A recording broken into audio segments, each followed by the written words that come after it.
नमस्कार साथियों, एक बार फिर से स्वागत है कोसी स्टडी यूट्यूब चैनल पर आने के लिए। दोस्तों, आप में से बहुत सारे भाई बंधु हमें कमेंट करके ये पूछते हैं कि सर आप मन की बात कार्यक्रम में अपना राय क्यों नहीं दिए। दोस्तों, मैं बहुत पहले से इस मन की बात कार्यक्रम में शामिल हूं और आज अपना राय रखकर फिर से शामिल हो रहा हूं। आप सभी से रिक्वेस्ट है कि इस वीडियो को पूरा जरूर देखिएगा। सबसे पहले मैं नमस्कार करता हूं, शुक्रगुजार हूं और धन्यवाद देता हूं उन सभी आदरणीय शिक्षकगण का जिन्होंने हम जैसे छात्रों के दर्द को समझ करके इतने बड़े मुहिम को स्टार्ट किया है। और इस मुहिम को सपोर्ट करने के लिए हम सभी छात्र आपके साथ हमेशा तैयार रहेंगे। और जितने भी अभ्यर्थीगण, जितने भी छात्रगण, जितने भी भाई बंधु इस मुहिम में शामिल हुए हैं, सपोर्ट कर रहे हैं, आपसे रिक्वेस्ट है कि सपोर्ट करते रहिए। आप सभी के सपोर्ट से speak up for SSC railway students ये हैशटैग नंबर 1 पर ट्रेंडिंग कर रहा है। 3 मिलियन से ज़्यादा यानी कि 30 लाख से ज़्यादा रिट्वीट हो चुका है। और ये मुहिम तब तक चलती रहनी चाहिए जब तक कि हम लोगों की डिमांड को लेकर के कोई ठोस निर्णय नहीं लिया जाता है। जब भी कोई राजनीतिक मुद्दा आती है तो उस पर जो है रातों रात नियम आ जाती है, रातों रात जो है परिवर्तन आ जाता है। लेकिन जो हमारे देश को आगे ले जाने के लिए जो बेसिक चीजें हैं, जो बेसिक सिस्टम में परिवर्तन लाना चाहिए, उसमें बिल्कुल भी ध्यान नहीं दिया जा रहा है। मोदी जी, आप तो कहते हैं बच्चे जो है देश के भविष्य हैं और इनके आड़ में छुप करके आप जो है इन सभी बातों पर पर्दा डालना चाहते हैं और आप इन्हीं बच्चे के भविष्य के साथ खिलवाड़ कर रहे हैं। शर्म आनी चाहिए आपको। पहले तो ऐसा सुनने में आता था और आप भी सुने होंगे कि किसान मजदूर जो है अपने खेती को लेकर के या फिर अपने भूखमरी को लेकर के आत्महत्या कर रहे हैं। व्यापारी लोग जो है वो आत्महत्या कर रहे हैं। जितने छोटे बड़े उद्योग धंधे चलाते हैं वो लोग जो है परेशान होकर के आत्महत्या कर रहे हैं। लेकिन आज तो हद हो गई है। एक स्टूडेंट अपने जिंदगी भर पढ़ाई करता है, उसके बाद वो कुछ पाना चाहता है, कुछ करना चाहता है, लेकिन आज वो निगेटिव वे में जाकर के सुसाइड कर रहा है। इससे शर्मनाक बात और क्या हो सकती है हमारे देश के लिए। मोदी जी, अब तो शर्म करो, अब तो अपनी आंख और कान को खोल करके देखिए और सुनिए भी कि क्या चल रहा है, क्या हो रहा है और आप क्या कर रहे हैं। जहां पर रोजगार आने की बात कही गई वहां पर रोजगार चला जा रहा है। इन सब मुद्दों पर बहुत सारे टीचर जो है मुद्दा उठा चुके हैं, आपसे बात सुन भी चुके होंगे। जहां तक बात हुई सरकार के सपोर्ट में, जितने भी युवा हैं, जितने भी वर्ग के आम जनता है, सभी मिल करके मोदी जी को पूरा सपोर्ट दिए हैं। हम खुद जो है कमल का बटन दबाए हैं, खुद जो है मोदी जी को सपोर्ट किए हैं। ऐसा नहीं करेंगे हम सपोर्ट नहीं किए हैं, इस आस में सपोर्ट किए हैं कि मोदी जी आएंगे, देश में बहुत बड़ा ही परिवर्तन आएगा जो देश के हित में होगा। लेकिन बिल्कुल उल्टा हुआ है, सपनों पर पानी फिर चुका है। बेरोजगारी इतनी बढ़ चुकी है, आपने सुना होगा जीडीपी जो है 23% निगेटिव में चला गया है। अभी तक इतिहास में ऐसा नहीं हुआ है कि 23% जीडीपी निगेटिव में चला गया है। आप एक बार गूगल में सर्च करके देखिएगा रिजल्ट को। कुछ ऐसे ही जो है न्यूज़ पब्लिशर ऐसा न्यूज़ पब्लिश किए हैं। दोस्तों, जहाँ तक मोदी सरकार के सपोर्ट की बात रही तो हर तरफ से सपोर्ट मिला है। नोटबंदी आया, उसमें परेशान हुए किसान, छोटे बड़े उद्योग जो भी थे सभी परेशान हुए, लाइन में लग करके जो है मोदी जी को सपोर्ट किए। उसके बाद जीएसटी आया, उसमें हानि किसको हुआ, छोटे लघु उद्योग जो भी थे मध्यम वर्ग के, इनको जो है बहुत बड़ी हानि हुई। उसमें जो है सभी जनता की तरफ से सपोर्ट मिला। उसके बाद कोरोना काल में बहुत सारे परिवर्तन आए, उससे पहले बहुत सारे परिवर्तन आए, उन सब में जो है सपोर्ट किया, ताली बजा करके, कोई थाली बजा करके। जब उसी time PM Modi care fund में जो है राशि योगदान देने की बात कही गई तो लोग ये नहीं सोचे कि हम कितना गरीब हैं या कितना अमीर है। 1 रुपये, 5 रुपये, 10 रुपये, 50 रुपये, 100 रुपये, 1000 रुपये, लाख रुपये तक जो है अपना योगदान दिए, जिससे जितना सक्षम हो पाया। आज वही युवा जो आपके सपोर्ट में थे, हर कदम पर आपका सपोर्ट दिया करते थे, आज वही आपके विरोध में खड़ा है। हर पॉइंट पर जो है अब आपके विरोध में खड़ा उतर रहा है। जहां पर मन की बात कार्यक्रम होती है तो वहां पर जो है स्टूडेंट्स डिसलाइक मोदी, यहां पर जो है ये स्टूडेंट्स हैशटैग लगाया गया है कि स्टूडेंट्स जो है डिसलाइक कर रहा है मोदी को। और इसमें बताया जा रहा है कि 100 यदि डिसलाइक आता है तो 98% डिसलाइक जो है विदेशों से मिलती है और 2% डिसलाइक जो है हिंदुस्तान से आती है। तो इसका मतलब पहला रीजन, तो पहला यहाँ पर सोल्यूशन ये निकलता है कि मोदी के आंख तक और कान तक ये आवाज पहुंच चुकी है, कम से कम उसको पता तो चला स्टूडेंट डिसलाइक मोदी। उसके बाद दूसरी बात ये आती है, यदि इतना पता चल गया है तो मोदी जी ये कह रहे हैं या कोई मोदी जी के मंत्री संतरी ये कह रहे हैं कि 98% डिसलाइक हिंदुस्तान से बाहर विदेशों से आती है। क्या ऐसा पॉसिबल है? हिंदुस्तान का वीडियो हिंदुस्तान से ज्यादा 98% विदेशों में चले? अगर ऐसा हो रहा है तो आप सभी को पता है कि वास्तविकता क्या है। यदि वास्तविकता आपको मालूम है तो मोदी जी के अनुसार 98% जितने भी डिसलाइक करने वाले भारतीय हैं वो सभी क्या है? एंटी नेशनल है, वो सभी क्या है? विदेशी हैं। इसका मतलब मुद्दा साफ हो चुका है कि बात पहुंच चुकी है और हम लोग एंटी नेशनल में आना शुरू हो चुके हैं। और बहुत पहले से भी ये बात कही जा रही है कि जो भी इस तरह की बात करेगा, जो भी मुद्दा उठाएगा, उस पर जो है मतलब देशद्रोह का आरोप लगेगा। मोदी जी तो हर बार कहते हैं बच्चे देश के भविष्य होते हैं, तो मोदी जी बच्चे देश के भविष्य होते हैं इस तरह की चादर ओढ़ कर अपने आप को सुरक्षित करते हैं। हम लोगों का जो डिमांड है इसे जो है नेगलेक्ट करके मोदी जी आप इस तरह से इन सभी मुद्दों पर चादर डाल रहे हैं। इससे बड़ी शर्मनाक बात और क्या हो सकती है? आप कहते हैं जितने युवा बढ़ेंगे हमारे देश में उतने जो है हमारे देश के लिए, हमारे देश के भविष्य के लिए अच्छी बात होगी कि हमारे देश में युवा हैं। लेकिन उस युवा को जब तक आप रोजगार नहीं देंगे ना, वो जो है बिल्कुल बर्बाद हो जाएगा। उसके बाद होता क्या है कि ये सब जो चल रहा है इसमें हम लोगों का मांग क्या है? मांग तो हम लोगों का बहुत ही छोटा मांग है।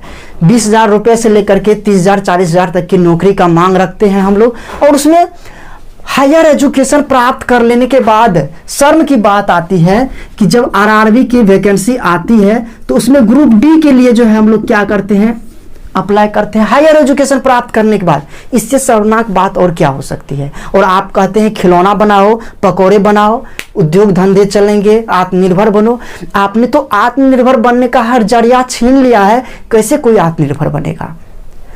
जब ग्रुप डी का वैकेंसी में हायर एजुकेशन के जो भी स्टूडेंट होते हैं वो अगर फॉर्म डालते हैं तो इससे शर्मनाक बात और कुछ हो ही नहीं सकती है।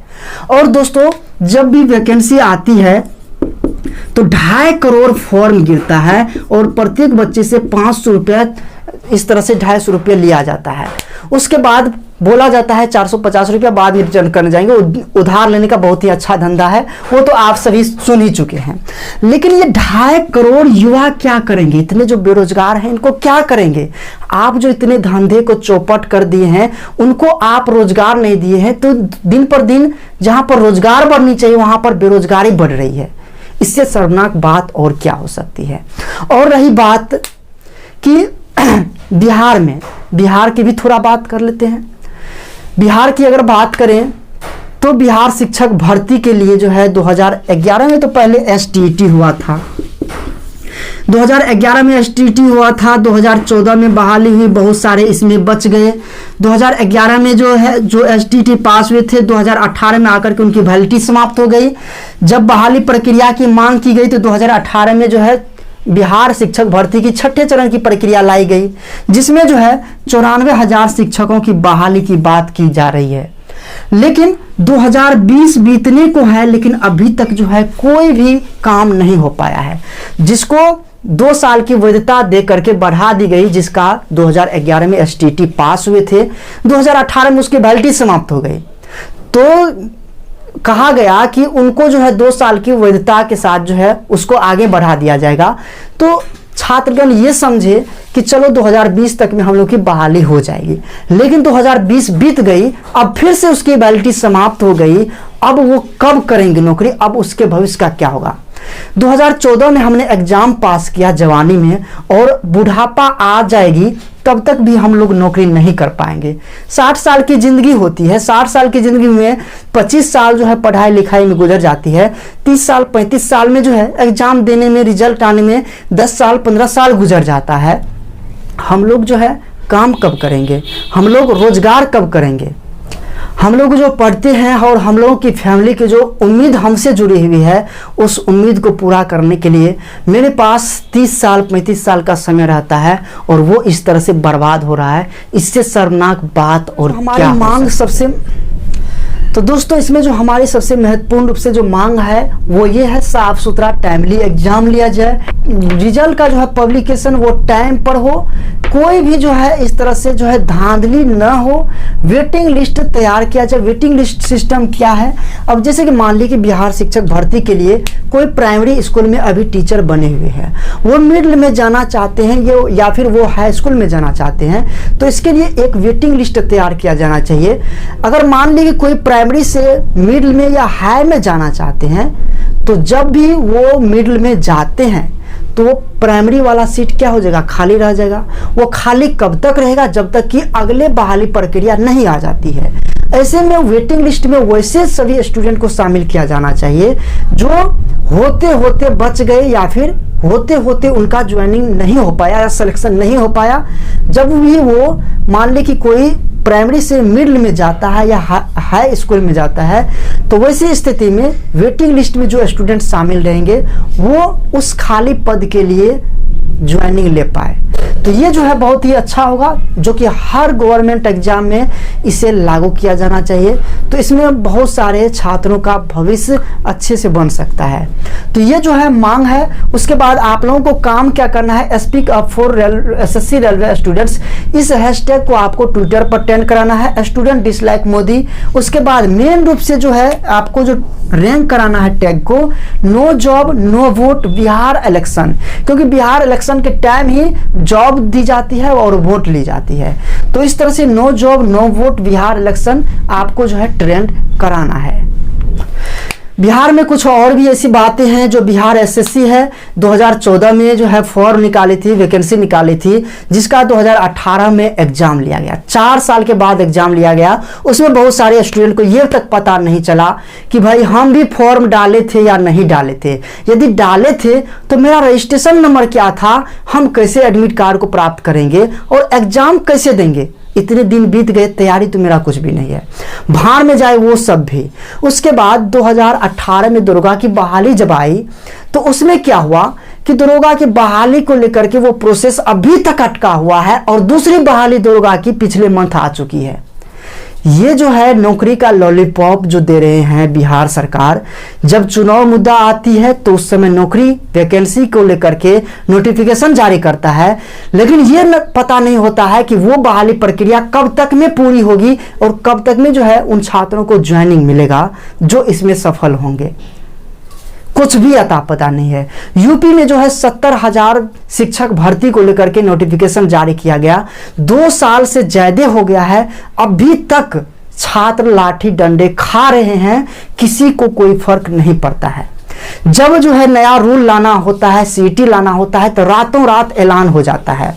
जब भी नया परिवर्तन करना होता है तो रातों रात 370 हट जाती है। जब भी नया कुछ करना होता है तो रातों रात राम मंदिर को लेकर के नया फैसला आ जाता है। और जब भी कोई राजनीतिक मुद्दा से जुड़ी हुई बात होती है तो मोदी जी का एरोप्लेन सीधा राम मंदिर के आगे जा करके गिरता है और हवन के लिए उसके पास बहुत सारा समय मिल जाता है। लेकिन जब ये सारी बातें उनके कानों तक, दिल और दिमाग तक पहुंच जाती है तो उन सब पर जो है कोविड-19 की चादर हाल ही में ढक दी जा रही है। तो दोस्तों इस मुहिम को आपको बहुत ही आगे तक ले जाना है। मैं फिर से धन्यवाद करता हूं, नमस्कार करता हूं उन सभी आदरणीय शिक्षकगण का जो सपोर्ट कर रहे हैं इस मुहिम को आगे ले जाने के लिए। मैं आप सभी के साथ हूं और जितने भी छात्रगण हैं आप सभी से रिक्वेस्ट है कि इस मुहिम को तब तक जो है आगे ले जाना है जब तक इस पर कोई ठोस निर्णय नहीं आ जाता है। जब एक अनपढ़ देश को चला सकता है, जिनके पास कोई डिग्री नहीं होती है, जिनके ऊपर 1000 क्रिमिनल केस होता है, वो चुनाव लड़ सकते हैं, वो देश को चला सकते हैं। लेकिन एक शिक्षित युवा जो इतना हायर एजुकेशन प्राप्त कर लेने के बाद ग्रुप डी का फॉर्म डालता है, उसके बाद भी उसमें भी जो है मतलब इतना सारा प्रोसेस को लॉन्ग कर दिया गया है, समय को लॉन्ग कर दिया गया है, पोस्ट कितनी आएगी उसकी संख्या घटा दी गई है, इतना मतलब बर्दाश्त से बाहर हो गया है। तो ये सरकार बिल्कुल उल्टी चल रही है। जहाँ पर शिक्षित युवा को देश चलाना चाहिए, वो जो है आज रोजगार की मांग कर रहे हैं। ये बुरी स्थिति जब तक रहेगी देश कभी नहीं सुधरेगा। और यदि आप कहते हैं कि बच्चे देश का भविष्य है, तो बच्चे के लिए सबसे पहले आप रूल लाइए। जो सीईटी आपने लाया है उससे पहले आपको ये सोचना चाहिए कि जो इससे पहले नोटिफिकेशन आ चुकी है वैकेंसी के लिए, उसको अभी तक आप क्लियर क्यों नहीं किए हैं। आप ये सवाल पूछिए एसएससी से, आप ये सवाल पूछिए रेलवे से, आप ये सवाल पूछिए जितने भी सेंट्रल गवर्नमेंट जॉब है, आप उनसे सवाल पूछिए कि क्यों जो है ये प्रक्रिया को इतने लंबे टर्म में जो है समाप्त नहीं कर पाते हैं। लेकिन आंदोलन करने की जरूरत अब हो चुकी है। जब एक शिक्षित युवा के दिल में आग लगती है और दिमाग में आग लगती है, तो बिहार यूपी से लेकर के दिल्ली तक के सड़कों पर एक पैर रखने की जगह नहीं मिलेगी अगर छात्र युवा रोड पर उतर गए। तो समय रहते हुए सुधर जाना चाहिए, नहीं तो ये क्रांतिकारी का रूप जो है सबको बर्बाद करके जरूर रख देगा। और देश को अगर आप आगे ले जाना चाहते हैं तो सबसे पहले आप एजुकेशन सिस्टम पर फोकस कीजिए, एजुकेशन सिस्टम को सुधारिए। एजुकेशन सिस्टम अगर नहीं सुधरेगा तो देश के युवा कितना भी मेहनत कर लेंगे, कितना भी एफर्ट लगा लेंगे, लेकिन सही डायरेक्शन में कहा जाता है कि अगर मेहनत नहीं हो तो वो मेहनत बेकार जाती है। तो आपसे रिक्वेस्ट है, मोदी मंत्री जितने भी हैं, मोदी भक्त जितने भी हैं, अब तक जो है हर कोई शांत बैठे हैं, लेकिन जब ये आग लग चुकी है तो अब ये आग तब तक जलती रहेगी जब तक जो है ये मुहिम को लेकर के कोई ठोस निर्णय नहीं लिया जाता है। मैं धन्यवाद करता हूं फिर से उन सभी छात्रगण का, उन सभी आदरणीय शिक्षकगण का, और आप सभी से रिक्वेस्ट है कि इस मुहिम को लगातार जारी रखते रहना है। जो भी अभी तक ट्विटर पर अकाउंट नहीं बनाए हैं, आज जो है अभी ट्विटर पर अकाउंट बनाइए। आप यूट्यूब पर सर्च कीजिए ट्विटर पर अकाउंट कैसे बनाए और रीट्वीट कैसे किया जाता है। पूरा वीडियो आपको जो है यूट्यूब पर मिल जाएगा। और रीट्वीट कीजिए, speak up for SSC railway students, student dislike Modi, no job no vote Bihar election. इसको आप जो है जरूर रीट्वीट करना है। इससे क्या पता चलेगा, no job no vote. Bihar में खास रूप से क्या होता है, यूपी बिहार में जब भी चुनाव का समय आता है उस समय जो है वोट के लिए जॉब की वैकेंसी लाई जाती है। जैसे कि बिहार दरोगा का पिछले साल का 2018 का प्रोसेस पूरा नहीं हुआ है और 2020 में बिहार दरोगा के लिए वैकेंसी आ गई। इसका एग्जाम कब होगा, रिजल्ट कब आएगा, कब तक जो है ज्वाइनिंग होगी, इसकी कोई अता पता नहीं है। किसी को कोई चिंता नहीं है, मंत्री अंतरी संतरी किसी को कोई चिंता नहीं है। जब भी कोई राजनीतिक मुद्दा उठे तो विधायक से लेकर के बड़े बड़े मंत्री धरना प्रदर्शन पर बैठ जाते हैं। चुनाव की प्रक्रिया एक दिन भी लेट नहीं आती है, 1 महीने के अंदर उसका रिजल्ट तक प्रकाशित कर दिया जाता है। पूरे देश में चुनाव प्रक्रिया समाप्त हो सकती है, लेकिन सालों साल बीत जाता है, एजुकेशन सिस्टम में सुधार के लिए कोई भी मुद्दा नहीं आती है। तो इस मुद्दा को हमेशा ट्रेंडिंग में रखना है। No job no vote Bihar election. Bihar election इसमें इसलिए शामिल कर रहे हैं कि जब भी इलेक्शन आती है तभी ये सब मुद्दा आती है। तो इसलिए इसको जो है उसको आंख में डालना है, उसको ये बताना है, उसको ये दिखाना है कि ये जो चल रहा है ये तब तक चलेगी और ये तब तक आपको घिरा कर रखेगी जब तक हमारे लिए कोई ठोस निर्णय नहीं आता है। तो दोस्तों आज के लिए बस इतना ही। आप सभी से रिक्वेस्ट है कि वीडियो को फैला दीजिए, शेयर कर दीजिए और इस तरह से आपका सपोर्ट बना रहना चाहिए। जो भी बना करके रखें इसे बना करके रखिए और लगातार बना करके रखिए। धन्यवाद, नमस्कार।